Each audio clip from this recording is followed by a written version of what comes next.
Hello, today we are going to be looking at DNA. And hopefully, you all recall that DNA is inside of all of your cells, and it is what makes every living thing an individual, and every living thing a little bit different. So, we're going to really be focusing on today what it is and what it looks like. So, DNA has the fancy name deoxyribonucleic acid. It is a molecule made of genes. Genes are little pieces of DNA, and it's your genes that give you your traits. So, if you're thinking about characteristics like hair color, eye color, shape, etc., that we talked about in the genetics unit, it's those genes, those pieces of DNA that give you those traits. And in terms of looking ahead, it is DNA that allows for proteins to be made, and proteins are really interesting molecules, and we're going to get to that in a little bit, a couple weeks from now. So again, DNA is found in all living things, and in eukaryotic organisms, it is found in the nucleus. In terms of structure, we're going to look at structure of DNA a lot today.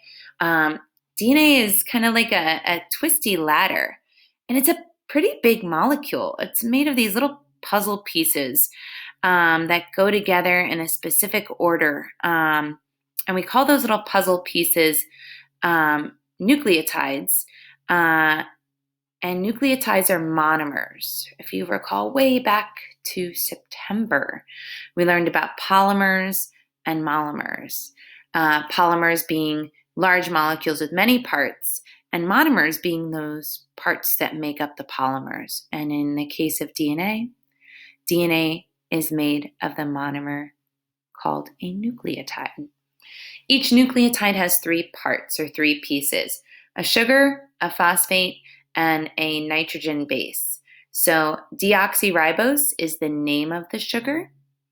The phosphate group is the phosphate, and a nitrogenous base is a nitrogen base, or sometimes we just shorten it to base.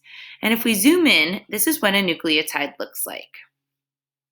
Here we have our sugar, deoxyribose, our phosphate, and then this here is our base. This base has what we would call one ring. Again, is a nitrogenous base. And then if we look here, here's another nucleotide, sugar, phosphate, and then here is another nitrogenous base that has two rings.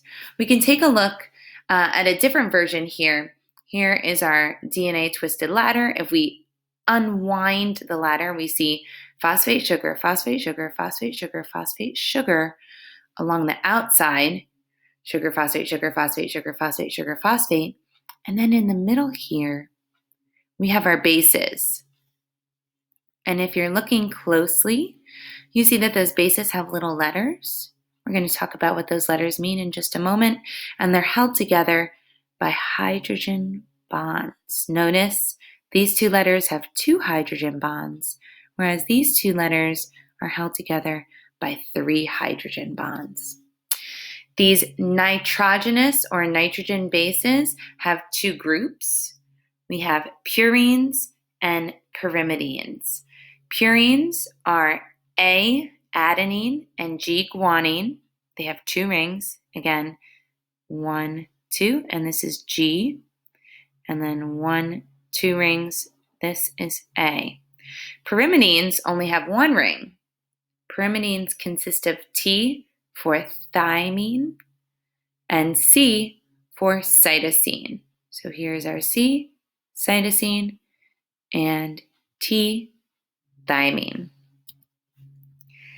We say that the sides of the DNA are called the DNA backbone. They're formed by alternating sugar and phosphates. And I can just go back up here.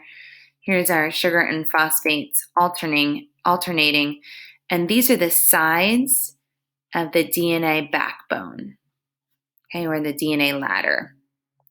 It is the nucleotides that are joined in the middle, and they contain the very important genetic information. The overall structure of DNA is what we call a double helix. If we untwist it and flatten it, it looks like a ladder. So the sides of the ladder are that sugar and phosphate, and like the steps of the ladder that you would climb up, those are the rungs, and those represent the nitrogenous bases joined together by hydrogen bonding. If we take a look at another representation we see here, this is our ladder. And it really does look like a ladder that you would climb up. In the middle here, we have our A's, T's, C's, and G's. And then in the sides here in gray, that would be your sugar and phosphate backbone. Here are molecules twisted back up. And here is a pretty complex chemical representation of the DNA molecule. But for our purposes, we can just use these beautiful cartoon models. That is perfect for us. So one thing that's pretty cool about DNA is that DNA has certain ratios. So what do I mean? Well, the number of G's equals the number of C's, and the number of A's equals the number of T's. So, and that's because A always binds with T and C always binds with G. And we can see that in the picture over here.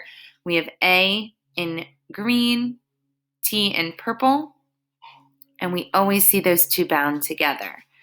And then we have G in red and C in yellow, and we always have those two bound together. And why is this guy's name up here? Well, Erwin Chargaff is the gentleman that came up with this idea, the idea that A always binds with T, C always binds with G. So we can do a little math here. And we can see in this very simple problem, if you think of a strand of human DNA as 100.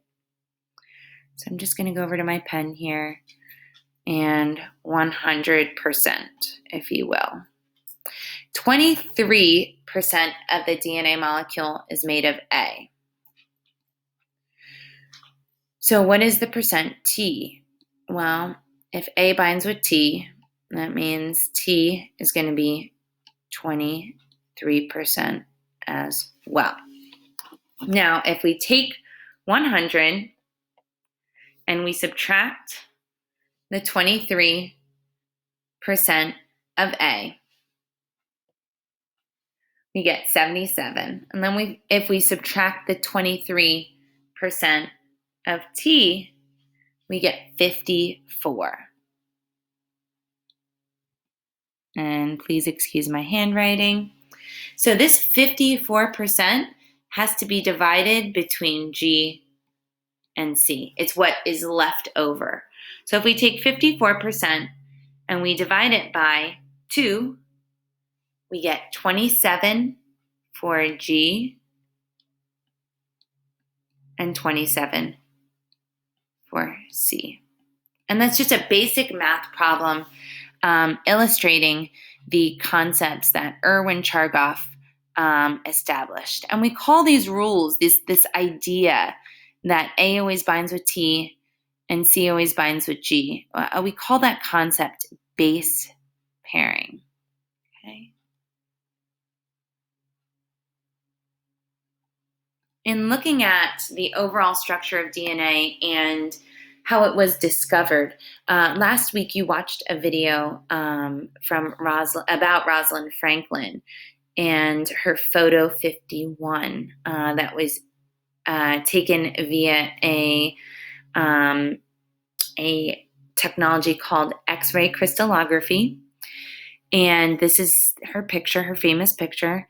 And it was used by James Watson and Francis Crick, these guys here, who were able to discover that the overall shape of DNA was a double helix. Now, ultimately, what I want you to remember is, yes, the shape of DNA. I want you to remember that a nucleotide, just going back here, is made of a sugar, a phosphate, and a base. And nucleotides are the monomers that make up the polymer DNA. And DNA is what makes you, you. All right. If you have any questions, feel free to reach out, and I hope this explanation was helpful to all of you.